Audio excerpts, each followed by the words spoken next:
الحمد للہ رب العالمین والصلاة والسلام علی نبینا محمد صلی اللہ علیہ وسلم وعلی آلہ واصحابہ اجمعین ومن تبعہم بإحسان الی یوم الدین۔ وعن ابی ہریرہ رضی اللہ عنہ قال قال رسول اللہ صلی اللہ علیہ وسلم من وقاه الله شر ما بين لحييه وشر ما بين رجليه دخل الجنة، رواہ الترمذی وقال حدیث حسن۔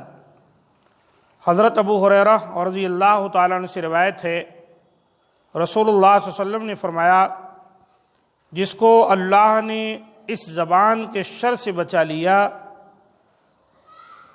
جو اس کے دو جبڑوں کے درمیان ہے، جس کو اللہ نے اس زبان کے شر سے بچا لیا جو اس کے دو جبڑوں کے درمیان ہے، اور اس شرمگاہ کے شر سے بچا لیا جو اس کے دو پیروں کے درمیان ہے، تو ایسا شخص دخل الجنہ، جنت میں جائے گا۔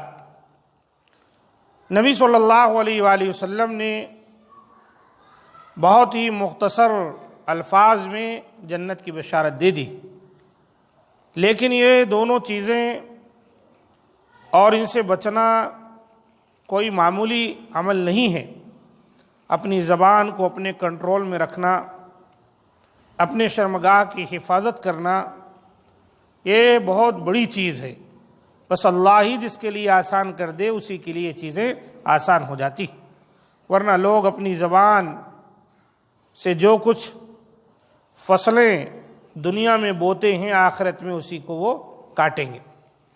وعن عقبۃ بن عامر رضی اللہ عنہ قال قلت یا رسول اللہ من نجاہ قال امسک علیک لسانک ولیسعک بیتک وابک علی خطیئتک، رواہ الترمذی وقال حدیث حسن۔ حضرت عقبہ بن عامر رضی اللہ تعالیٰ عنہ بیان کرتے ہیں کہ میں نے عرض کیا، یا رسول اللہ نجات کس طرح ممکن ہے؟ آپ نے فرمایا، اپنی زبان کو قابو میں رکھو، تمہارا گھر تمہیں اپنے اندر سما لے، یعنی تمہارا فارغ وقت گھر کے اندر ہی گزرے، اور اپنی غلطیوں پر خوب رو، گویا کہ اسی میں نجات ہے۔ لوگوں سے زیادہ میل جول اور ان سے گپ شپ میں انسان کے دین کو بہت خطرات لاحق رہتے ہیں، اس لیے زیادہ اختلاط کے بجائے گھر میں اللہ کی اطاعت اور ذکر و فکر اور تلاوت وغیرہ میں اپنے فارغ اوقات کو صرف کرنا بہت بہتر ہے۔ اسی طرح تنہائیوں میں اپنی خطاؤں اور لغزشوں پر رونا بھی اللہ کو بہت پسندیدہ ہے۔ اس حدیث میں زبان کی حفاظت کے علاوہ ان دو باتوں کی بھی تاکید کی گئی ہے، اور وہ کیا ہے کہ اپنے گھر میں بیٹھنا اور اپنی خطاؤں پر رونا۔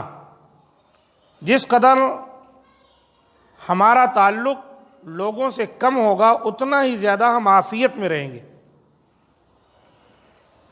یہ موبائل فون جو ہے،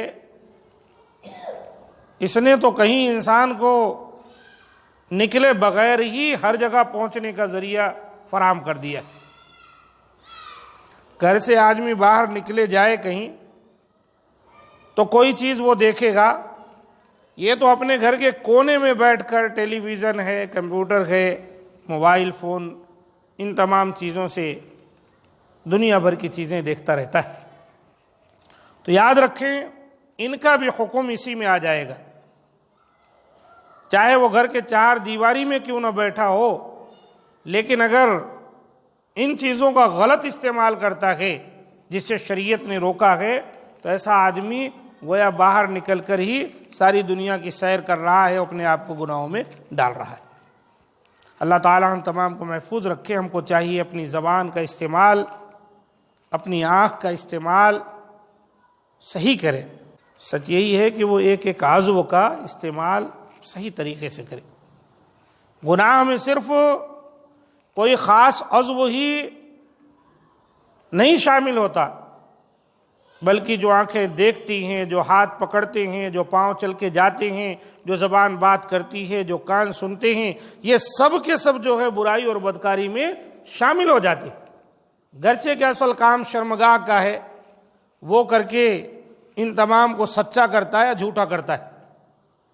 تو لہذا اگر ان چیزوں کو، یہ جو ذرائع ہیں، ان کو اگر ہم کنٹرول کر کے رکھیں نا تو وہاں تک ہم نہیں پہنچ پائیں گے۔ اللہ تعالی ہم تمام کو اپنے جسمانی اعضاء کی حفاظت کی توفیق دے۔